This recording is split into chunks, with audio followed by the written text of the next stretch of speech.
예, 반갑습니다. 오늘부터 말문제세법을 여러분하고 같이 공부하게 된 임성종 회계사입니다. 안녕하세요.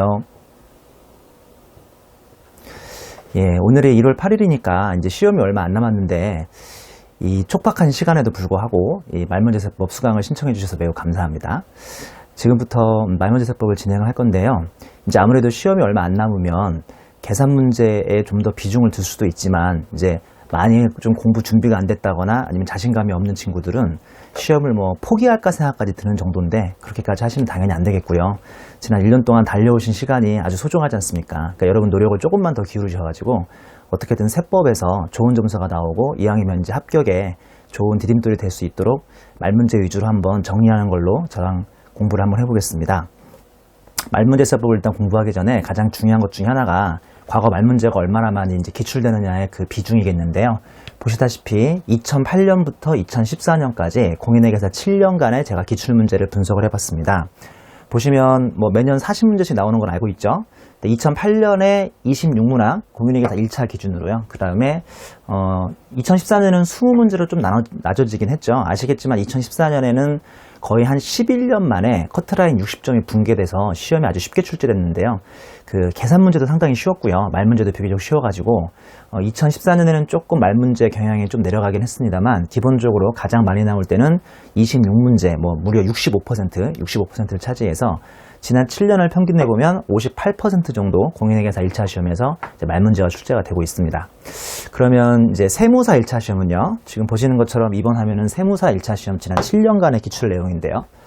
세무사 1차 시험에서는 말 문제의 비중이 훨씬 더 큰 거 아시죠?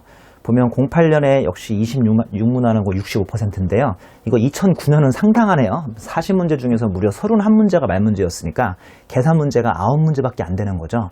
09년 세무사 1차 시험은 세법이 거의 논술 시험이었죠. 물론 이제 주관식 논술이 아니라 객관식 논술인데 말문제의 비중이 아주 78%까지 차지한 적도 있고요. 결론적으로 세무사 1차 시험은 회계사 1차 시험보다 훨씬 더 높은 비중으로 거의 매년 69%, 그러니까 평균 거의 70% 정도로 말 문제가 지금 아주 큰 비중을 1차에서 차지하고 있으니까요. 이제 계산 문제와 말 문제를 당연히 비중을 두고 마지막에 똑같은 비중으로 아니면 어느 정도 비슷한 비중으로 마무리하셔야 하는 게 맞는데 말씀드린 것처럼 아주 실력이 많이 올라가 있다거나 아니면 계산 문제에 많이 익숙해지면 굳이 이 강의는 들을 필요가 없으니까요. 역으로 지금 이 강의를 듣는 학생들은 이제 말 문제, 좀 약한 말 문제를 좀 더 대비해서 어떻게든 세법에서 괜찮은 점수를 맞기 위한 그런 전략을 쓰고 있는 거니까 지금부터 저랑 말 문제 열심히 공부해서 꼭 시험에서 합격할 수 있도록 한번 기대해 보겠습니다.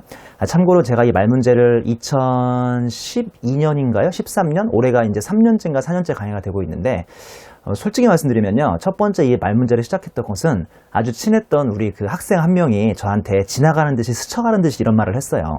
선생님 시중 교재에는 이렇게 말 문제만 모아놓은 이런 책이 없습니다. 근데 시험 보기 직전으로 갈수록 결국은 자신이 없을 경우에는 말 문제에 많이 치중할 수밖에 없고 자기가 알기로도 말 문제가 꽤 비중이 크다고 알고 있으니까 이것만 좀 문제로 뽑아주시면 안 됩니까? 이렇게 아주 그냥 간단한 그 학생의 한마디였는데 그걸로 이제 그게 아마 연말이었던 걸로 기억나고요. 다음해 1월 달에 말문제 특강을 1일 특강으로 했는데요. 갑자기 학생들이 막 엄청나게 몰려와가지고 저도 좀 당황스러웠던 그런 경험이 있고요. 그 다음에랑 올해가 3년차가 4년차인데요. 이렇게 1일 특강으로 해서 아시죠? 말만 1일 특강이지 하루에 안 끝나는 거. 작년까지는 제가 이제 실강 오프라인을 강의했기 때문에 시간과 장소에 제약이 있어서 1일 특강을 이제 이틀로만 해서 마무리를 했었습니다. 솔직히 이틀 동안 강의하는 것도 쉽진 않은데요. 근데 보시다시피 올해 강의는 이제 동영상 전용 강의이기 때문에 시간과 공간의 제약이 전혀 없어서 작년보다 훨씬 더 업그레이드된 수준의 말문제 특강을 여러분이 들을 수 있겠는데요. 근데 한 가지 문제점은 이제 시간과 공간의 제약이 없으니까 너무 제가 말을 자세히 하고 많이 설명을 해버리면 여러분이 이제 이해하기엔 상당히 편안한데 지금 시간이 많지 않아서 강의를 너무 길게 하는 것도 미덕은 아니지 않습니까? 그래서 제가 꼭 필요한 부분 위주로 강의하고 다만 작년보다는 강의를 조금 더 자세히 하는 걸로 해서 말 문제를 한번 진행해 보도록 하겠습니다. 다음 슬라이드가 아주 죽이는데요. 말 문제를 정복하는 자 합격을 얻을 수 있다. 멋있지 않습니까? 자, 근데 여기 끝에 함정이 있죠. 근데 쉽지는 않다. 쉽지는 않죠. 여러분, 내가 계산 문제는 못 푸니까 말 문제를 다 맞춰보겠다. 말 문제는 쉬우니까 라고 생각하시면 완전 오산인 거 알죠? 말 문제도 결국 쉽지 않습니다. 그러니까 말 문제 60점, 70점을 다 맞아버리면 당연히 합격 점수가 나오는데 여러분들이 말 문제를 다 맞출 수는 없거든요. 그래서 저랑 같이 앞으로 강의를 진행하면서 최대한 많은 숫자를 맞을 수 있도록 노력을 해보는 겁니다. 결코 쉽지는 않겠지만 그래도 뭐 계산 문제에 예를 들어서 뭐 자신감이 좀 떨어진다거나 아니면 남은 시간 동안 좀 타이트하게 효율적으로 말 문제 위주로 대비하기에는 안성맞춤 강의니까 저를 읽고 쭉 따라오시기 바라겠습니다. 자, 그리고 저한테 상당히 그 이름경 아카데미에 질문이 많이 들어오는 것 중에 하나가 이제 시험이 얼마 남지 않았으니까 앞으로 어떻게 세법을 공부해야 좋은 점수가 나오거나 아니면 자신은 뭐 면과락 정도만 원한다 이런 학생들도 많이 있거든요. 그래서 제가 몇 가지 팁을 한번 좀 요약을 해봤는데 보시다시피 이 강의 자체가 말문제 강의니까요. 어차피 계산 문제까지 자신 있게 풀 학생들은 다시 말씀드리지만 여기까지 오지도 않았겠죠. 그러니까 지금 이 강의를 듣는 학생들은 앞으로 남은 한 40여일 지금 좀 깨지긴 했는데요. 말문제에 훨씬 더 큰 비중을 두어서 마무리를 하셔야 합니다. 말문제 위주로 마무리하는 걸로 하고요. 그다음에 두 번째도 중요한데 우리가 보통 강의를 법소부라고 하지 않습니까? 그러니까 회계사 1차 시험에서 법인세가 14문제가 나오고요. 소득세가 9문제가 나오고 보통 부가세가 8문제가 나오고 있습니다. 근데 거꾸로 지금쯤 왔을 때는 오히려 더 난이도가 비교적 쉬운 부가세 먼저 공부하시고 소득세, 법인세 순서로 비중을 두시는 게 좀 더 합리적이죠. 그래서 강의도 이제 우리가 부가세부터 먼저 시작을 하고요. 물론 그 부가세가 끝난 다음에 그 다음 강의는 법인세가 되긴 하겠지만요. 여러분들이 공부를 하거나 복습을 하거나 회독수를 올려가거나 특히나 실제 시험장에서 시험을 볼 때 그때도 반드시 부가세부터 문제를 푸는 게 조금 더 심리적인 안정이 될 겁니다. 여러분 혹시 이 동영상 듣는 학생들 이번에 초시예요, 초시? 우리가 초시가 있잖아요, 초시. 두 번째 보면 제시, 그 다음 보면 삼시, 네? 그 다음 보면 사시. 그만합시다. 인생 우울해지니까 30까지만 할게요. 저는 실은 3번만 1차 합격했거든요. 좀 민망하지만. 근데 이제 시험장을 처음 가면 우리가 평소에 조용히 공부했던 이 고시원이라든지 독서실 또는 도서관하고 분위기가 완전 다르거든요. 보통 요새도 홍대에서 시험 많이 보죠. 홍대 인문관. 거기는 일단은 강의실이 무지 크고요. 건물도 높고요. 한 강의실에 막 수십 명, 뭐 100명 이상이 시험 보는 경우가 있거든요. 근데 아시겠지만 우리는 이제 계산 문제를 풀어야 하니까 계산기를 막 두두두두 두드리는 놈이 꼭 한 놈 있습니다. 강의실 중에 보면 수많은 학생들 중에서 계산기 뚫어져라 그냥 두드리는 친구가 있습니다. 근데 어쩌겠어요. 뭐 그 친구한테 계산기 좀 그만 쓰라고 할 수도 없고. 그러니까 제가 지금 이런 말씀을 왜 드리냐면 공부를 하고 시험을 보다 보면 자신이 컨트롤할 수 없는 여러 가지 다른 외부 환경 요인이 있을 수도 있는데 제가 말씀드린 것처럼 그나마 내가 스스로 마음을 가다듬고 공부하려면 나한테 익숙한 거, 나한테 쉬운 거부터 준비를 하고 마음을 가다듬는 게 아주 좋은 자세라고 할 수 있겠는데요. 특히나 지금처럼 시험이 얼마 남지 않았을 때는 여러분이 자신 있는 것부터 합니다. 그러니까 저 같은 경우는 부가세, 소득세, 법인세 순으로 비중을 두라고 했는데 실제 수험생이던 저는 부가세, 법인세, 소득세 순으로 비중을 두긴 했었습니다. 이제 개인차가 있겠지만 뭐 일반적으로 부가세가 비교적 투입 대비 점수가 잘 나오는 편이고 그 다음에 소득세, 법인세 또는 학생들 수준에 따라서 부가세, 법인세, 소득세 이 순서대로 비중을 둬서 앞으로 정리하시고요. 그리고 이것도 가장 중요한 팁 중에 하나인데 시험 볼 때 말 문제부터 푸셔야 하는 거 알죠? 말 문제부터 쭉 풀어보시고 그 다음에 시간 안배를 해서 그 다음 계산 문제를 접근하는 겁니다. 자, 그리고 세 번째는 출제 경향표죠. 이 출제 경향표를 제가 항상 저의 모든 교재에다가 제일 앞에 다 이렇게 집어넣거든요. 제 이제 말문제세법 교재가 다음 주 정도 나올 텐데요. 그 출제 경향표를 분석해서 말문제가 빈출했던 챕터 위주로 말문제를 대비를 하셔야겠습니다. 예를 들어서 법인세가 제가 회계사 1차 기준으로 14문제가 나온다고 그랬고요. 세무사 1차 기준으로는 9문제에서 10문제가 나오고 있는데 그 중에서 지난 7년 정도를 분석해보면 우리 퇴직급여 충당금이나 대손 충당금 아주 법인세에서 어렵고도 굵직굵직한 파트인데 이런 파트들은 최근에 말문제가 거의 출제되고 있지 않고 계산 문제 위주로 문제가 나오고 있습니다.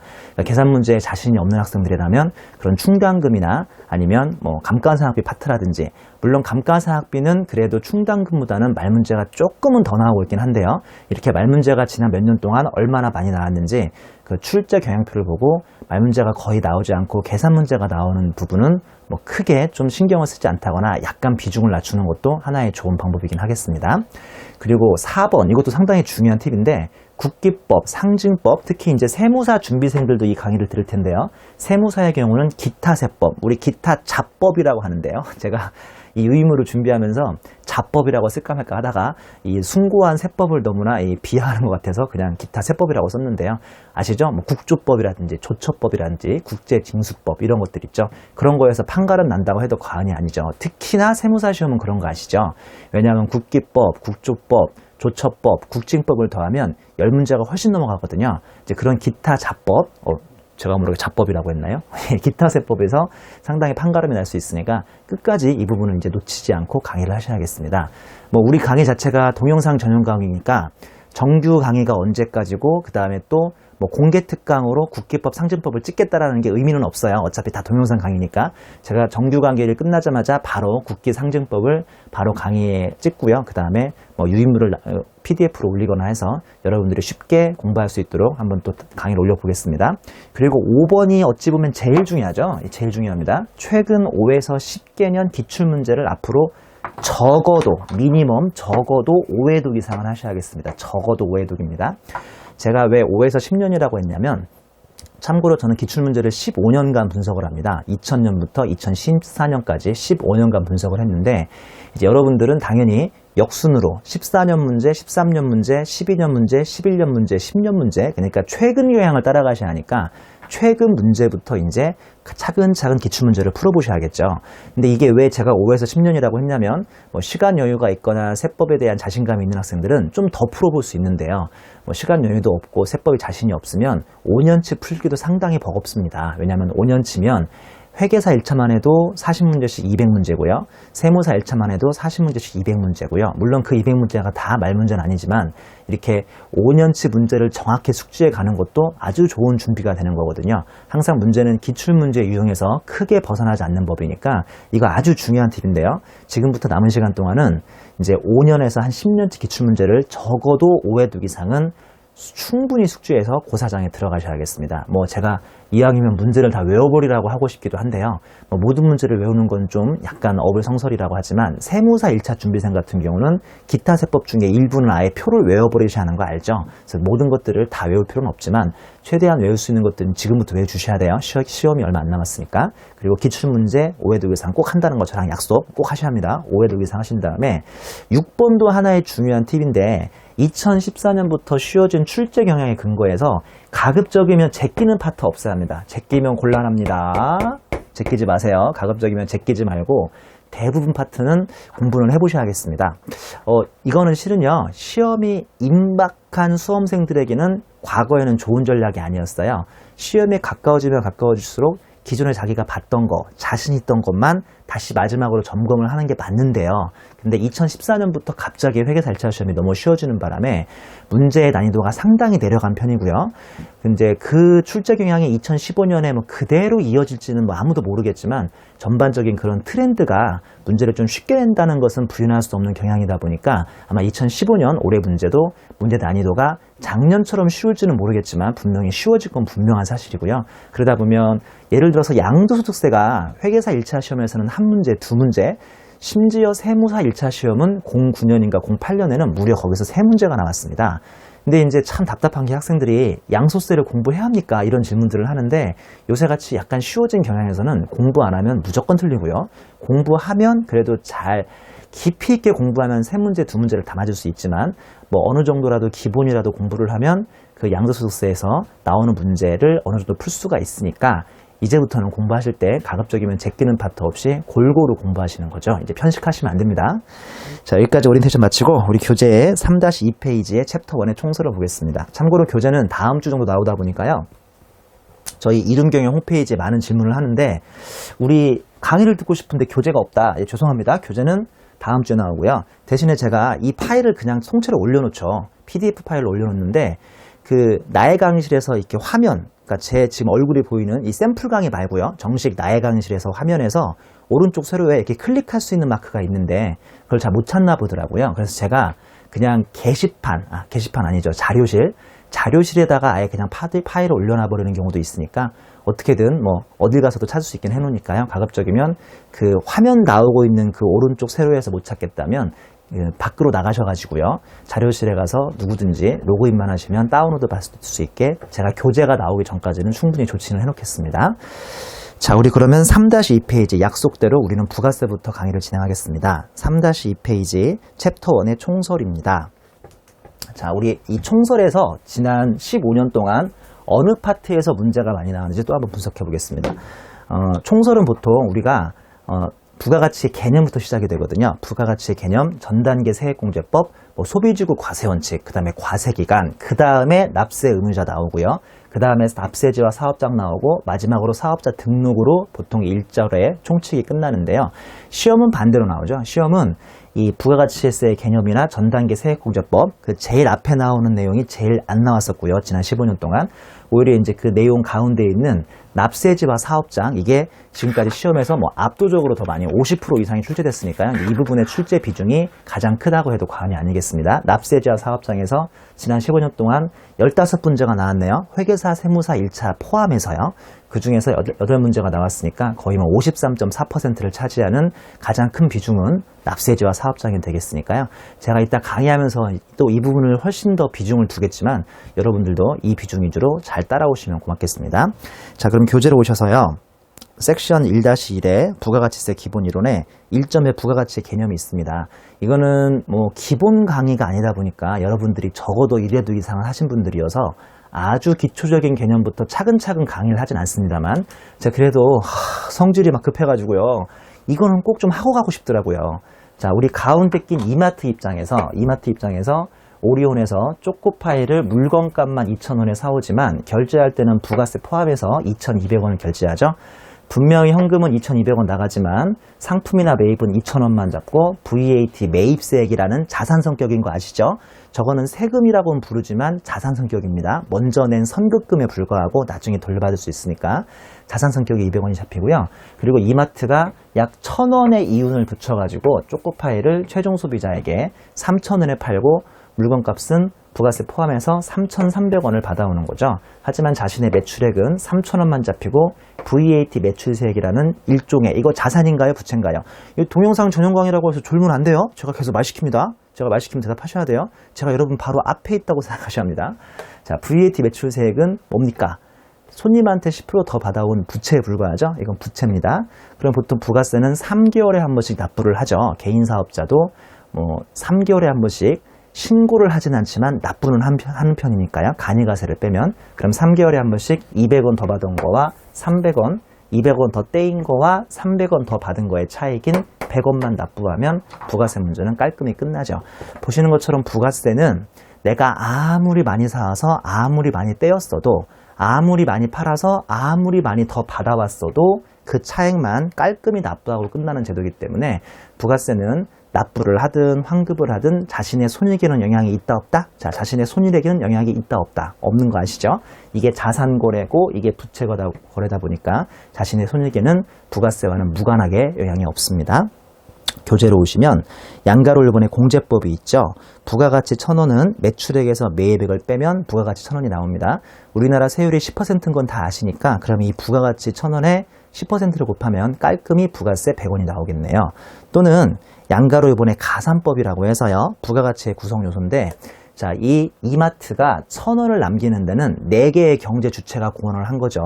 예를 들어서 임금이 400원, 지대가 300원, 이자가 200원, 이윤이 100원인데요. 좀 무섭나요, 이런 말? 우리 왜 그 마르크스 엥겔스라든지 자본론 이런 책을 보면 경제 주체가 있습니다. 그 이마트에서 노동력을 제공한 그 노동자들이 인건비 성격으로 400원을 가져간다고 생각하면 되고요. 그 다음에 지대가 있죠. 그 이마트, 자기 땅에다가 이마트를 지어가지고 장사를 할 수 있게끔 지주들이 땅을 제공해주고 그 대가로 지대를 가져가고요. 그 다음에 이자, 자본가들이 이마트에 자금을 흘러갈 수 있게끔 은행에서 신용을 빌려와서 그 대가로 이자로 200을 받아가고요. 이런 모든 경제 요소를 다 조합해서 경영자가 최선의 노력을 해서 지금 이윤을 100원을 남긴 거죠. 이 400원, 300원, 200원, 100원을 더해도 어차피 부과된 가치 1,000원은 나오게 되어 있습니다. 그러니까 3,000원에서 2,000원 빼는 걸 공제법이라고 하고요. 그게 아니라 1,000원을 이 경제주체 4개가 더하고 더했다고 해서 이거를 가산법이라고 하죠. 이게 아무 쓸모가 없을 것 같은데요. 실은 가산법에 의해서 우리가 부가세 면제가 나오는 겁니다. 그걸 우리가 소위 생산요소라고 하죠. 가로 열고 부가가치의 구성요소라고 하는데, 한마디로 이마트한테서 이미 3,000원과 2,000원의 차액 1,000원에 10% 부가가치 100원을 떼어갔기 때문에 이 경제 주체들이 자신의 대가를 가져가는 400원, 300원, 200원, 100원에 또 10%인 40원, 30원, 20원, 10원을 또 부가세를 과세하면 전형적인 몇 중과세다? 제가 강의할 때 졸다가도 몇 중과세다? 그러면 깨서 뭐라고 그랬어요? 이중과세 그러라고 했죠. 전형적인 이중과세겠죠. 그렇기 때문에 부가가치 구성요소인 임금, 나중에 배우시죠. 면세에서 인건비는 면세고요. 지대, 토지가 면세죠. 그 다음에 이자, 금융보험 용역이 면세고요. 이윤, 당연하지만 당기순이익에 부가세 안 붙이거든요. 이제 이런 것들이 면세가 되는 바로 그 이론적 토대가 가산법이라는 곳에 있습니다. 시험에서 가산법을 직접적으로 물어보진 않습니다. 하지만 면세에 부가가치 구성요소가 왜 들어가는지 정도는 여기서 이해할 수 있는 거죠. 2번 보시면 부가가치세 계산 방법인데요. 이게 2009년에 기출된 적이 있습니다. 자, 부가가치 계산 방법은 크게 전단계 거래공제법하고 전단계 세액공제법이 있죠. 전단계 거래공제법은 내가 이번에 3,000원에 팔았고 2,000원에 사왔으니까요. 3,000원에서 2,000원을 빼서 10% 곱하면 VAT 100원을 납부한다는 뜻이고요. 전단계 세액공제법이죠. 그게 아니라 3,000원에다가 10% 곱해서 부가세 300원 낼 뻔했는데요. 내가 과거에 세금 계산서로 매입세액 200원을 세금 계산서로 입증하죠. 텍스 인보이스, 저랑 약속 좀 해요. 텍스 인보이스라고 앞으로 얘기합니다. 세금 계산서 받아온 걸로 입증을 하면 국세청은 뒤늦게나마 소극적이고 귀찮더라도 200원을 빼주는 제도. 그러니까 국세청은요, 언제나 세금을 많이 걷어가고 싶어 할 테니까 내가 이걸 안 받아왔다면 그냥 3,000원의 10%인 300원 세금을 나한테 물릴 뻔했는데, 앞에 그림에서 내가 이마트가 초코파이 사올 때 200원 떼인 것을 세금 계산서로 입증을 해야 소극적이고 되게 천천히 100원을 빼주는 거죠. 자, 지금 확인하시는 것처럼 전단계 거래공제법하고 전단계 세액공제법은 숫자적으로는 동일한 효과가 있는데, 자, 수학적으로는 동일한 의미이지만 세법에서는 우리 2번 방식을 채택하고 있다는 것을 반드시 기억하셔야죠. 1번은 매출액에서 매입액을 빼고 10%를 곱하니까 부과된 가치 1,000원이 과표가 되는 건데, 2번은 매출액에다가 일단 10%를 곱하니까 과세 표준은 바로 이 매출액에 된다는 세법 차원에서는 두 개가 엄청난 차이점이 있으니까, 게다가 이게 기출된 적이 있으니까 반드시 비교하시는 겁니다.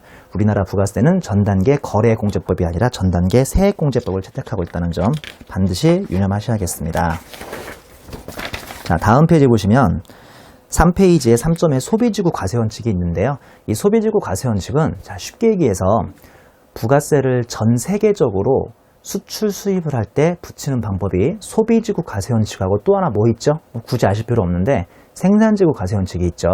그러니까 우리나라 현대차가 우리나라에서 자동차를 만들어서 뭐 울산이든 어디서 공장에서 생산한 다음에 동해안에서 배를 태우고 저 미국으로 수출한다고 칩시다. 실제로 현대차는 미국에도 공장이 있으니까 거기서 생산을 하겠지만, 뭐 예를 들어서 우리나라 동해안에서 배가 나가서 이게 미국으로 수출이 된다면 생산지구 과세원칙이면 그 부가세를 누가 붙이는 거죠? 생산지구는 우리나라에서 붙이는 건데, 소비지구 과세원칙은 말 그대로 수입하는 나라인 소비지구에서 붙이는 거거든요. 아시죠? 전 세계적으로 수출할 때, 수입할 때는 생산지구인가요? 소비지구인가요? 소비지구인 거 아시죠? 우리는 소비지국이라는 것도 기억해야 하지만 결국은 소비지국에서 과세한다는 것은 수출하는 나라에서 나갈 때는 부가세가 붙는다, 안 붙는다? 안 붙는다는 뜻이니까요. 소비지국 과세원칙의 또 다른 표현을 뭐라고 부르는 거죠? 뭐라고 합니까? 맞아요. 그 영세율이라고 부르는 겁니다. 영세율은 소비지국 과세원칙을 전 세계적으로 채택하고 있기 때문에 대부분 나라에서 수출할 때는 영세율로 나간다고 이해하시면 되겠죠. 자, 마지막으로 4번을 보시면 우리나라 부가세의 특징이라고 해서요. 제가 이제 2005년에 합격을 했습니다. 시험은 처음 본 것은 민망하지만 2001년에 봤으니까요. 5년 공부했네요. 민망해라. 제가 이제 5년 공부하고 3일 회계법인에 처음 들어갔는데요. 그 다들 말이야, 우리 동기들 말이죠. 3일은 특히 나이 어린 애들을 좋아합니다. 남자 기준으로 우리나라 나이입니다. 만 나이도 아니고. 남자 기준으로 우리나라 나이로 가장 많이 들어오는 나이가 27 정도가 가장 많이 들어오지 않나 싶어요. 군대 갔다 오고 25짜리도 있고요. 합격한 애들이 26짜리, 27짜리, 28짜리들도 좀 있는데 28짜리쯤 되면 이제 동기 중에서 우리 동기가 350명이었고요. 3일 동기가. 그리고 우리 본부가 23명이었는데 23명 중에서 거의 최고령급이 한 28살이었습니다. 우리나라에서. 저는 근데 그보다 나이가 더 많았거든요. 그래서 애들이 막 저한테 물어보는 거예요. 동기들이. 형은 몇 년 공부했어요? 나이가 어떻게 몇 년 공부했길래 그렇게 됐어요? 제가 실은 군대를 늦게 갔다 왔거든요. 야, 군대를 좀 늦게 갔다 왔어, 형은. 에이, 형, 군대 늦게 갔다 왔어도 너무 공부 오래 한 거 아니야? 몇 년 했어요? 3년. 제가 그때만 해도 3년 했다고 거짓말 했는데요. 지금은 이제 학생들에게 꿈과 희망과 용기를 주기 위해서 오래 공부했다는 걸 그대로 그냥 부끄럽지 않게 얘기하는데요. 하루하루는 힘들어도 언젠가 분명히 좋은 날이 올 겁니다. 그리고 30대에 합격하더라도 꼭 빅4는 아니더라도 우리나라의 로컬 회계법인이 무려 130개가 있습니다. 그러니까 내가 수습받을 곳 없지 않겠느냐 그런 걱정은 굳이 지금은 하지 않으셔도 될 것 같습니다. 그리고 우리가 이미 공부를 시작한 마당에 시험도 얼마 안 남았는데 지금 그런 생각 하지 마시고 내가 뭔 얘기하다 얘기했지? 제가 시험을 봤던 10몇 년 전만 하더라도 지금보다 문제가 훨씬 유치했거든요. 그래서 이 4번에 우리나라 부가세의 특징에 대해서 단답형으로 시험이 나오던 때가 있었습니다. 물론 제가 시험 보기 더 전이던 90년대 시험 문제가 이런 게 되게 많았다고 하는데요. 다음 중 우리나라 부가세 특징이 아닌 것은 1. 소비지구 과세 원칙, 2. 일반 소비세, 3. 그 다음에 전단계 거래액공제법이라고 살짝 장난을 치는 거죠. 전단계 세액공제법인데, 자, 내용을 보시면 일반 소비세입니다. 일반 소비세와 특별 소비세 차이점 뭔지 아시겠죠? 골프클럽처럼 골프장처럼 높은 꽤 비싼 사치제에만 붙는 것을 특별 소비세, 요새는 개별 소비세라는 표현을 많이 쓰는데요. 그게 아니라 모든 면세가 아닌 모든 일반적인 품목에 다 받는 것이 일반 소비세. 그리고 간접세, 간접세는 좀 기억하시자. 간접세는 납세 의무자와 담세자가 다른 걸 간접세라고 하는데 우리나라에서 아주 간접세의 대표 주자가 이 부가세가 되겠습니다. 자, 우리 앞에 그림에서요. 이 그림에서 부가세 납세 의무자는 누굽니까? 자, 제가 100원 누가 낸다고 그랬어요. 여기서 100원 누가 내요? 100원은 이마트가 내죠. 그러니까 이 이마트가 이 그림에서 납세 의무자가 됩니다. 하지만 아시겠지만 부가세 10%는 항상 결국은 누가 부담하는 거죠? 최종 소비자가 담세자가 되니까요. 결론적으로 부가세의 가장 큰 특징은 납세 의무자와 담세자가 다르다는 특징이 있죠. 국세청은 간접세를 상당히 사랑한다고 하죠. 국세청은 일단 모든 세금을 다 사랑하는데요. 그 중에서도 간접세를 사랑하는데 간접세는 조세 뭐가 없죠? 조세 저항이 없습니다. 조세 저항이 없어요. 저기요, 저 최종 소비자인데요. 초코파이 3,000원에 사고 싶어요. 저는 부가세 10% 내기 싫다고요. 이게 안 되지 않습니까? 그래서 우리나라에서 간접세가 전형적으로 조세 저항이 없고요. 그 외에 아시겠지만 법인세와 소득세는 납세 의무자와 담세자가 같기 때문에 직접세라고 부릅니다. 자, 여기까지 해서 일단 이론 요약을 마치고요. 우리 뒤에 11페이지에 2번 문제를 풀어보시고 다시 이론 요약을 계속하는 걸로 하겠습니다. 자, 교재 있는 분들은 교재를 보시고요. 아직은 교재가 없을 테니까 파일로 11페이지에 2번 문제를 풀어봅니다. CPA 2009년 기출문제네요. 부가세법과 전단계 세액공제법에 대한 설명이다. 옳지 않은 것을 물어본 기출문제 되시겠습니다. 1번 부가세법상 과세표준인 재화 또는 용역의 공급에 대한 공급가액은 해당 거래 단계에서 창출된 부가가치의 총액을 의미한다. 자, 이 해당이 키워드죠. 우리 전단계 세액공제법인가요? 거래액공제법인가요? 세액공제법이죠. 그러면 우리 매출 금액에다가 곱하기 10%를 곱한 다음에 매입세금 계산서를 빼준다고 그랬죠. 그러면 이 매출액 아까 이마트 입장에서는 얼마였습니까? 3,000원이었죠. 이게 해당 거래 단계입니까? 아니면 지금까지의 누적된 총액입니까? 누적된 총액이죠. 그렇기 때문에 1번이 오답 되시겠습니다. 무슨 말씀이냐면 전단계 거래공제법이라면 매출액에서 매입액을 뺀 다음에 10%니까 그러면 해당 거래 단계에서 창출된 1,000원에 대해서 곱하는 게 맞죠? 결론적으로 1번 설명은 전단계 세액공제법이 아닌 전단계 거래액공제법을 설명하면서 학생들한테 함정을 만든 문제입니다. 자, 이런 문제 나오면 처음엔 어렵겠죠. 제가 그러니까 5번 이상, 5회독 이상을 해보라는 소리입니다. 계속 문제를 풀어보고 물론 혼자 풀 수도 있는데요. 저하고 같이 해설을 들으면서 이게 무슨 말인지를 알면 이 문장이 또 나오면 당연히 맞는 거고요. 이 문장 또 나올 수 있습니다. 아시겠지만 세법을 시험을 낼 때 출제 교수들이 나중에 이의제기가 들어온다거나 어떤 문제가 있거나 할까봐 항상 어떤 근거를 가지고 시험을 내게 돼 있는데요. 그 근거를 어디서 찾겠습니까? 어디 있어? 여기 있네요. 여기. 네, 처음 보여주는 건데 이거 아세요? 법전이라고 합니다. 법전. 이게 5,000페이지가 넘던가? 4,700페이지가 되는 엄청 두꺼운 이 여름날 목침으로도 쓰면 너무 두꺼워서 쓸 수 없는 이게 법전이라고 하는 건데, 이 법전에 일반적으로 모든 법 규정들이 1조, 2조, 3조가 있고, 그 법 규정들을 학생들이 법전으로 공부하면 너무 힘드니까 그 법전을 조금 이해하기 쉽게 약간 풀어 쓴 게 여러분들이 보고 있는 세법 개론서라고 생각하시면 됩니다. 결론적으로 과거 기출문제들은 교수들이 창작해서 만드는 문장도 있지만, 그러면 해석하기에 따라서 이상한 해석이 될 수도 있고요.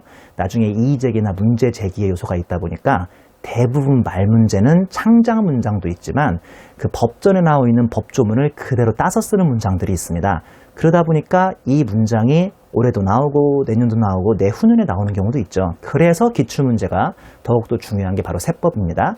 자, 지금 기출문제들 푸는 거 다 중요하니까 잘 따라오도록 하세요. 2번부터 5번은 왜 맞았는지 한번 설명을 해보겠습니다. 2번 부가세법은 부가가치를 직접 산출하여 과세하지 않고 전 단계 세액공제법에 따라 재화 또는 용역의 공급 재화의 수입에 대해서 부가가치세를 과세한다. 여기 있는 것처럼 전 단계 세액공제법을 채택하고 있고요. 3번 보시면 전 단계 세액공제법은 매출액의 세율을 곱하죠. 그래서 거래징수당한 매출세액에서 재화 등을 매입할 때 거래징수당한 매입세액을 공제하네요. 정확히 맞는 설명이죠. 보시는 것처럼. 그 다음에 4번 보시면 전단계 세액공제법에서 전단계 세액은 부가세법상 매입세액에 해당한다. 여기 있죠? 매입세액, 세금계산서 받아온 거.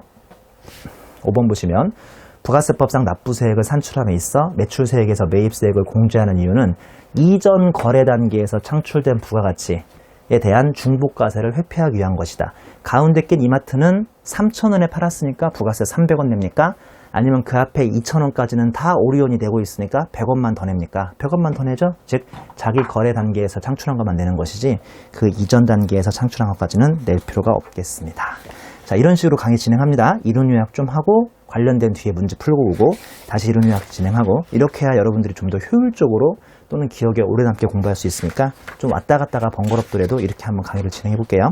어떻게 들을만 하세요? 자, 저 믿고 잘 따라오셔서, 솔직히 제가 말 문제만 설명하는 건 아니고요. 이제 좀 공식의 로직 같은 것도 설명을 하니까 욕심 있는 분들은 당연히 계산 문제까지도 풀 수 있어요. 그리고 제가 계정세법도 충분히 다 설명을 할 거고 계산 문제의 로직까지는 설명을 할 테니까요. 이제 여러분들이 계산 문제까지 들고 가실 때는 취사 선택을 하시면 됩니다. 3페이지로 가보시죠. 1.2에 부가세 총칙인데요. 자, 1번에 납세 의무자가 있습니다. 납세 의무자. 기본적인 문제에서 자주 등장하고 있는데, 일단은 사업자의 정의가 영리목적 유무에 관계없이 사실상 독립적으로, 자, 이 문장도 중요하죠? 영리목적 유무는 중요하지 않습니다. 영리목적이 있든 없든은 중요하지 않다고요. 사실상 독립적으로 재화 영역을 공급하는 자인데, 이것도 과거에 함정으로 나온 적이 있습니다. 국가나 지자체도 부가세법상 납세 의무자가 될 수 있습니다. 이거는 법인세하고 비교하셔야죠. 이거 법인세 항상 첫날 배우죠. 법인세에서는 국가는 비과세 법인이 되거든요. 근데 부가세에서는 국가도 납세 의무자예요. 잊으시면 안 돼요. 근데 어차피 국가가 공급하는 것은 우리가 3절에서 배우지만 면세입니다. 그래서 실질적으로 돈을 내는 건 아니죠. 하지만 납세 의무자는 맞습니다. 그리고 양가로 2번, 재화를 수입하는 자도 함정으로 많이 나오는데요. 수입자는 사업자 여부와 관계가 없어요. 제 말 잘 들어보세요. 기본적으로 그 부가세가 붙는지 안 붙는지는 우리나라에서 판매자한테 달려 있습니까? 아니면 구매자한테 달려 있습니까? 그러니까 판매자를 유식한 말로 공급하는 자라고 하고요. 구매자를 공급받는 자라고 하죠. 자, 예를 들어 봅니다. 요 펜, 제가 요 펜을 살 때 사업자 입장에서 샀겠어요? 그냥 개인 임성종 입장에서, 자연인 입장에서 샀겠어요? 여러분 문방구에서 펜 사거나 아니면 그 카시오 계산기, JS 뭐가 있잖아요. 여러분 많이 쓰는 거. 그거 살 때 개인 입장에서 삽니까? 사업자 입장에서 삽니까? 나 그냥 자연인 입장에서 산다고요. 자연인 입장에서. 내가 자연인 입장에서 사면 부가세가 안 붙고 사업자 입장에서 사면 부가세가 붙습니다. 제 말이 맞나요? 맞나요?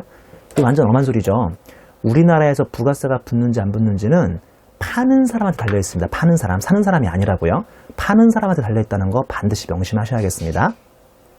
자, 그게 다음 슬라이드를 보시면요. 사업자 요건에 영리목적 유무의 관계가 없다고 되어 있고요. 사실상 독립적으로 재화 영역을 공급하는 사람이라고 되어 있고요. 자, 그러니까 즉 이제 사업 형태를 갖고 계속적 반복적으로 재화 용역을 공급한다면 이거 중요한 단어 나왔습니다. 이거 되게 중요한 단어 나왔는데요. 사업자 등록 여부 이거 상당히 중요합니다. 이거 함정으로 많이 나오거든요. 그리고 거래 상대방에게 부가가치세를 징수했는지 여부를 불문하죠. 불문하고 사업자가 됩니다. 이거 저 옛날에 공부할 때 많이 틀렸습니다. 그러니까 우리나라에서는 일반적으로 음식점을 신규 사업을 할 거면 인테리어 공사하기 전에 가장 먼저 사람들이 들르는 곳이 어디게요? 그 관할 세무서 들르거든요. 관할 세무서 들러서 사업자 등록증을 먼저 신청하는 게 우리나라의 관행인데 잘 생각해 보세요. 사업자 등록증을 내야만 사업자라고 국세청이 좁게 해석을 한다면 우리나라에서 부가세를 내기 피하기 참 쉽겠죠? 왜냐하면 자기가 진짜 사업을 하더라도 뭐만 안 내버리면 되니까요. 사업자 등록증만 안 내면 되잖아요. 국세청이 이렇게 사업자의 여부를 사업자 등록증을 낸 사람이라고 축소해서 해석할 필요가 없는 거죠. 왜냐하면 사업이라는 걸 하면 사업자 등록증을 내든 말든 무조건 세금 내라는 취지에서 사업자 등록 여부 그리고 최종 소비자에게 거래 상대방에게 부가세를 징수했는지 여부를 불문하고 네가 하는 짓이 사업 형태를 갖고 계속적 반복적이면 너는 사업자다 이 소리니까요. 이거 우리가 생각하는 일상 개념하고 수험 목적으로 법전에 나와 있는 거하고는 다르니까 반드시 한번 정리를 하셔야겠습니다. 제가 옛날에 여기서 정말 많이 틀렸었거든요. 사업자의 요건은 사업자 등록증 여부 무관, 상대방으로부터 거래 인수 여부 무관 대신에 계속적 반복적으로 영리 목적 유무에도 불구하고 계속적 반복적으로 재화 영역을 공급하는 사업자가 된다는 뜻입니다. 자, 마지막에 그림이 있는데요. 재화나 영역을 공급하는 사람은 사업자일 수도 있고 비사업자일 수도 있죠. 비사업자도 재화 영역 공급합니다. 아니 표정들이 왜 그러세요? 남 얘기하는 것처럼? 우리 왜 책이나 강의 같은 거 회계 동아리에서 공유하시잖아요. 그러면 안 되는데 그러니까 수험생이 교재를 중고로 팔든지 아니면 강의를 공유하는 거 그런 게 바로 비사업자의 공급인데요. 그런 거 책 판다고 여러분 부가세 됩니까? 물론 뭐 강의라든지 책은 다 면세긴 하지만 다시 사업자를 보시면 과세사업자와 면세사업자로 나뉘는데 과세사업자가 다시 일반과세자와 간이과세로 나뉘고요. 이 일반과세자와 간이과세자가 납세 의무자가 되니까 부가세법에서 면세사업자는 납세 의무자가 아니라는 것도 반드시 정리를 하셔야겠습니다. 다음 페이지 4페이지 보시면요. 주 3번에 납세 의무자의 사례가 나와 있네요. 납세 의무자의 사례를 보시면 양가로 1번 이건 소득세에서 사업소득과 같이 정리하셔야 하는데 소득세 과세되는 농가부업은 VAT 과세거리로 봅니다. 어차피 소득세에서도 독립된 사업이니까요. 근데 반가로 2번 보시면 소득세가 비과세되는 농가부업이 있는데 대표적인 게 고공품 제조, 축산, 양어 이거 다 소득세에서 배우시거든요. 이건 VAT 과세거리가 아닙니다. 왜냐하면 독립된 사업이 아니기 때문이고요. 그 다음에 동그라미 2번 보시면 민박이나 음식물 판매나 특산품 제조, 전통차 제조, 기타 이완 유사한 활동은 VAT 과세거리로 봅니다. 좀 약간 마이너하고 좀 지엽적이긴 하지만 한 번 정도는 기억하시고요. 양가로 이번에 부동산 매매업의 범위죠. 자, 어느 날 여러분 집에 하루 종일 공부하시고 집에 들어가니까 아버지가 날 부르는 거예요. 야 성종아, 너 요새 회계사 준비하잖냐? 예, 너 세법도 들어간다며. 네? 그걸 왜 물어보시죠? 갑자기 불안해지죠? 야, 내가 아버지가 이번에 상가를 팔았는데 말이다. 이거 부가세 내는 거냐 안 내는 거냐? 그럼 뭐라고 하시면 돼요? 아버지, 저는 아직 준비생입니다. 이러시면 되고요. 아니면 아버지, 그냥 세금을 내시는 게 안전합니다. 이렇게 둘러서 얘기도 되는데요. 자, 일단은 여러분 부모님은 자연인입니까? 사업자입니까? 자연인일 확률이 크죠. 여러분 부모님이 사업하시는 사업자라고 하더라도 부동산 매매업자입니까? 아니면 다른 일반 음식점이라든지 다른 자영업을 하고 계십니까? 부동산 매매업은 별로 없죠. 부모님이 부동산 매매업인 사람 손 들어보세요. 나랑 친하게 지내게. 이 부자거든요. 부자. 부동산 매매업자는 상당히 부자입니다. 자, 표에 보시면 반가로 1번. 부동산 매매 중개를 명시적으로 사업 목적으로 이미 사업자 등록증을 냈죠. 즉 부동산 매매업자예요. 이 사람은. 오른쪽 사례로 보시면 매매 횟수에 관계없이 부동산 매매업이 되고요. 즉 납세 의무자가 되는 건데 반가로 2번. 우리 아버지는 1년에 한 번이나 2년에 한 번 간헐적으로 부동산을 팔고 있습니다. 사업자계의 사업자 아니게요. 좀 애매하죠? 이 간헐적의 의미가 좀 애매하지 않습니까? 반가로 1번 보시면 부동산 매매 중개를 사업 목적으로 하지 않더라도 즉 우리 부모님이어도 오른쪽 소리에 보시면 사업상 목적으로 1과세 기간 중에서 한 번 이상 취득하시고 2번 이상 판매한다면 부동산 매매업자로 보죠. 이 취지가 뭔지 아시겠죠? 그러니까 내가 하는 짓은 계속적 반복적으로 부동산 매매업을 하고 있는데 그거 사업자 등록 내버리면 세금 내잖아요. 그래서 세금 내기 싫어서 사업자 등록증은 안 냈는데 계속 땅이나 토지 건물을 사고 파는 거예요. 그 계속의 의미는 뭐죠? 과세기간 동안 한 번 이상 취득하고 두 번 이상 판매하면 이거는 바로 납세 의무자가 되십니다. 이거 두 번, 한 번의 유출을 바꿔서 충분히 문제를 꼬아낼 수 있으니까 한 번, 두 번의 유출을 반드시 기억하십니다. 자, 양가로 3번의 기타 사례죠. 반가로 1번 국외거래에 대한 납세 의무. 대한민국의 주권이 미치는 범위까지만 부가세 납세 의무가 있기 때문에 사업자가 국외에서 재화를 공급해버리면 이 국외에서는 우리나라 과세권이 없거든요. 공급하는 경우는 부가세 납세 의무가 없는데 3절에서 배우시는 중개무역 방식의 수출이라든지 위탁 판매 수출 등 그 몇 가지 방식은 우리나라 부가세 납세 의무가 있고요. 이건 3절에서 후수를 합니다. 반가로 1번에 청산 중에 있는 내국법인의 납세 의무죠. 청산이 뭔지 알죠? 회사가 망해가고 있는 과정을 청산이라고 합니다. 해산 후에 마지막 재산을 분배하는 마지막 절차를 청산이라고 하고요.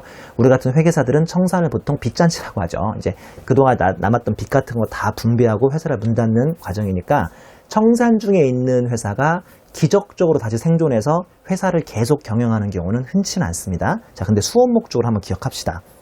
청산 중에 있는 내국법인의 납세 의무라고 해서 청산 중에 있는 내국법인은 상법에 따른 계속 등기를 했든지 안 했든지 만약에 이 친구들이 사실상 사업을 시작하기만 한다면 계속하기만 한다면 납세 의무가 있습니다. 하지만 현실에서는 청산 중인 회사가 사업을 다시 계속하기란 대단히 힘든데요. 만약에 계속한다면 계속 등기를 해야 세금을 내는 건 아니에요. 아니 그런 규정이 있으면 누가 계속 등기를 하겠습니까? 계속 등기를 하는 순간 세금을 내는데 그러니까 실제로 사업을 언젠가 개시하면 세금을 내는 거지 계속 등기하는지 여부와는 무관하게 납세 의무가 있다는 소리고요. 반가로 3번에 농민이 일시적으로 토사석을 판매하는 경우는 납세 의무 없다고 되어 있고요. 반가로 4번에 법인 간의 흡수합병에 있어 합병 등기일 전에 합병했어요. 이거 좀 어렵나요? 자, 이번에 합병 등기일이 7월 1일이라고 쳐요. 이건 합병 등기일인데 이게 일종의 그냥 서류상의 요식행위 날짜에 불과하고요. 서류일에 불과하고 이 친구들은 실제 합병 등기일 전 실제 합병을 했습니다. 실제 합병. 이 실제 합병은 6월 1일이라고 칩니다. 실제 합병. 자, 이럴 경우 실제 합병일부터 합병 등기일까지 한 달 있잖아요. 이 피합병 법인 망한 회사죠. 망한 회사에서 이 한 달 동안의 사업장에서 거래된 재화 또는 용역의 공급 및 매입분에 대해서는 합병회사가 책임진대요. 피합병회사가 책임진대요. 보시는 것처럼 피합병법인의 명의로 세금계산서를 발급하거나 발급받고 부가세를 신고납부하라고 되어 있으니까요. 이 한 달 동안은 실제로는 피합병법인은 사라진 거지만 이 등기일인 서류상이 살아있기 때문에 이 한 달 동안은 피합병법인이 납세 의무자가 된다는 게 이 규정의 취지고요. 다 2번 보시면 과세기간인데요. 이건 간단하니까 빨리 할게요. 계속사업자는 1기, 2기로 나뉘고요. 간이과세자는 그냥 1년이 한기고요. 신규 사업자의 최초 과세기간은 1월 1일부터가 아니라 실제로 사업을 개시한 날, 일반적으로 사업자 등록증을 신청한 날을 말하거든요. 사업 개시일부터 그날에 속하는 과세기간의 종료일까지고요. 그 다음에 폐업자의 최종 과세기간은 신규 사업자하고 거꾸로겠죠. 1월 1일부터 망한 날 또는 7월 1일부터 망한 날, 즉 폐업일까지라고 되어 있습니다. 구체적으로 개시일이 언제고 폐업일이 언제인지는 뒤에 있는 주 1, 2, 3번에 써 있습니다. 제가 이 말문제세법을 2, 3년 전에 만들 때 어떤 취지로 만들었냐면 표에는 굵직굵직한 내용이 있어서 요거 위주로 봐도 크게 한번 이래독을 할 수 있고 좀 더 세부적으로 공부하고 싶으면 이걸 주에다 넣어놨습니다. 너무 세부적이면 주가 아니라 참고로 넣어놓거나 꽃표시로 넣어놨으니까요. 가급적이면 주까지는 다 읽어보셔야 돼요. 참고라든지 그 꽃표시까지는 못 읽어보더라도 주까지는 반드시 읽어봅니다. 이따 주 1, 2, 3번을 보겠습니다. 그 다음에 반가로 5번에 과세유형 변경. 과세유형 변경이 뭔지 알죠? 일반에서 간이로 바뀌거나 간이에서 일반으로 바뀝니다. 자, 동그라미 1번 간이에서 일반으로 바뀌면 그 변경 이전인 1월 1일부터 6월 30일까지가 한기입니다. 일반적으로 전년도 공급 대가가 4,800을 넘으면 내년 1월 1일부터 바뀌는 게 아니라 내년 7월 1일부터 바뀌잖아요. 구절 간이과세에서 배우는데요. 그 6개월을 건너뛰고 내년 7월 1일부터 바뀌니까 바뀌기 전 1월 1일부터 6월 30일까지가 한 과세기간의 뜻이고 그 다음에 동그라미 2번 일반에서 간이로 바뀐다면 이것도 변경 이후 7월 1일부터 12월 31일까지가 또 한 과세기간이 된다라는 뜻입니다. 자, 그리고 다음 페이지에 양가로 이번에 예외를 보시면 반가로 1번 사업 개시 전 등록자가 사실상 사업을 시작하지 않는 경우입니다. 좀 복잡한데요. 이 규정이 뒤에 한번 또 나오니까 지금 좀 미리 좀 공부해볼까요? 이 규정 나중에 또 나오니까 어차피 볼 거 지금 미리 공부합니다. 이거를 일반적으로 폐업의자라고 합니다. 폐업의제. 자, 폐업 의제가 뭐냐? 폐업 의제는 그냥 결론만 말씀드리면 6개월짜리입니다. 6개월짜리. 자, 잘 보세요. 이게 1기입니다. 여기가 6월 30일이겠죠? 여기가 2기네요. 여기가 12월 31일이겠죠? 자, 내가 실제로 개업 예정일이 3월 25일이었던 거예요. 개업 예정일. 뭐 음식점을 하든지 뭐를 개업하든지. 우리나라에서는 이 신규 사업하기 이전에 미리미리 관할세무서 가서 사업자 등록주 신청이 가능합니까? 불가능합니까? 가능한 거 아시죠? 우리나라 사람들은 다 이렇게 미리 한다니까요. 내가 그래서 3월 19일 날 사업자 등록증을 신청을 했어요. 자, 사업자 등록증을 신청하는 순간 이 사람은 이때부터가 일종의 사업자의 요건이 되는 거거든요. 등록증만 신청하면. 근데 어쩌죠? 이 6일 동안에 갑자기 우리 집에 누가 돌아가셨다거나 내가 사기를 당했다거나, 여러분 그 처음 장사 시작할 때 사기당하는 경우 많거든요. 계약서 잘못 쓰거나. 그래서 사기당해서 모든 돈이 송두리째 날아가 버렸어요. 무슨 말씀이냐면 실제 개업 이전에 미리 사업자 등록증을 신청한 사람이, 이런 경우는 우리나라 대부분 그렇다니까요. 근데 그 며칠 동안에 무슨 개인적 사정이 생겨서 예정일에 지금 개업을 하는 거예요, 못 하는 거예요? 못 하는 거죠. 그럼 국세청이 너 임마 왜 약속을 못 지키냐라고 하진 않아요. 사람이 한두 명이 아니니까. 우리나라 사람들이. 대신에 몇 개월을 기다려주냐? 6개월을 기다려줍니다. 그러면 이제 9월 19일 그 이전까지, 참고로 제 강의에서 9월 19일 자주 나오는데 이날 무슨 날이죠? 감사합니다. 제 생일입니다. 생일. 9월 19일까지 6개월을 기다려주고요. 9월 19일까지 이 사업을 열지 못하면 바로 이날을 폐업으로 의제하죠. 이날을 폐업 의제일이 됩니다. 폐업 의제일. 자, 근데 잘 보세요. 폐업 의제일 사이에 하필이면 6월 30일이 껴있으니까요. 3월 19일부터 6월 30일이 한 기, 7월 1일부터 9월 19일까지가 한 기가 돼야 원칙이지 않습니까? 근데 우리나라 폐업 의제는 이 노란색 3월 19일부터 9월 18일까지의 그 한 기를 통으로 해서 한 기로 본다는 것도 기억하시면 도움이 되시겠네요. 자, 반가로 1번의 내용을 읽어보시면 사업 개시 전 등록자가 정당한 사유 없이 6개월이 키워드죠. 6개월 이상 사업을 시작하지 않는 경우에는 폐업한 것으로 의지한, 말 그대로 폐업 의제입니다. 이때에는 등록일부터 폐업 의제일까지가 여기서부터 6월 30일까지가 아니라 여기서부터 통으로 여기까지가 한 기가 된다는 것도 꼭 기억하세요. 반가로 2번 간이가세를 포기합니다. 이거 뭐 책에서나 나오지. 간이가세를 왜 포기하겠어요? 간이가세 좋은 건데. 간이가세를 포기하면 포기 전후를 각각 일기로 본다는 거죠. 내용을 보시면 개시일부터 만약에 포기 신고일이 2월 28일까지라면 1월 1일부터 2월 28일까지가 간이로서 한 기가 끝나고요. 그 다음 줄 포기 신고일이 있는 날의 다음 달 1일이니까 3월 1일부터 과세기간 종료일인 6월 30일까지가 또 한 과세기간이니까 이거 어려운 거 아니죠? 간이가세를 포기하면 그 달까지 한 토막하고 그 다음 달부터 한 토막으로 두 토막으로 나뉜다는 거고요. 주 1번의 사업 개시일이란 재화의 제조를 개시하는 날, 또는 재화 영역의 공급을 개시하는 날, 또는 광물의 채취를 개시하는 날 등이라고 되어 있는데, 쉽게 얘기해서 만약에 음식점이라면 음식점의 사업 개시일은 왜 그 삐에로 아저씨하고 나레이터 언니들이 와서 뭐 안녕하세요 뭐 쭈꾸미집 생겼습니다 하는 종로 쭈꾸미 생기는 날 있잖아요. 그 처음 신장 개업하는 날, 그날이 사업 개시라고 생각하시면 되고요. 주 2번에 사업 개시 전 등록을 하면 우리나라에서는 사업자 등록일, 실제 개시일이 아니라 이 사업자 등록을 그 신청한 사업자 등록일부터가 한 기가 된다고 아까 설명드렸고요. 주 3번 좀 우울하지만 폐업일의 기준이라고 해서 양가로 1번 합병으로 인한 소멸법인의 경우는 합병법인의 변경 등기일 또는 설립 등기일이 폐업일이고요. 양가로 2번에 분할로 인하여 사업을 폐업하는 경우는 분할법인의 분할 변경 등기일, 가로 열고 분할법인이 소멸한다면 분할 신설법인의 설립 등기일, 그 다음에 양가로 3번 이 이외의 경우는 일반적으로 사업장별로 그 사업을 실질적으로 폐업하는 날인데요. 우리나라에서 망하는 분은 야금야금 자기도 모르게 사라지기 때문에 그 사람이 실질적으로 언제 망했는지를 알 수가 없죠. 그래서 그 뒤에 단서가 있는데, 다만 폐업한 날이 분명하지 않으면 폐업 신고서라는 것을 접수하는 날을 폐업일로 본다는 게 이 규정의 취지입니다. 그 뒤에 나오는 3번의 납세지 있잖아요. 이건 말씀드린 것처럼 이번 챕터에서 가장 중요한 내용이기도 하지만 좀 내용이 깁니다. 그래서 이번 1강은 여기서까지만 자르는 걸로 하고요. 그 다음에 그 뒤에 3번의 납세지부터는 그 다음 2강에서 계속 진행하는 걸로 하겠습니다. 어떻게 강의를 잘 들을만 하실지 모르겠네요. 제가 좀 올해 2015년 1일 특강은 뭐 말만 1일 특강이지 이 동영상 전용 사이트로서 제가 말씀드린 것처럼 시간적, 공간적 제약이 없으니까 좀 자세히 업그레이드해서 강의할 예정이거든요.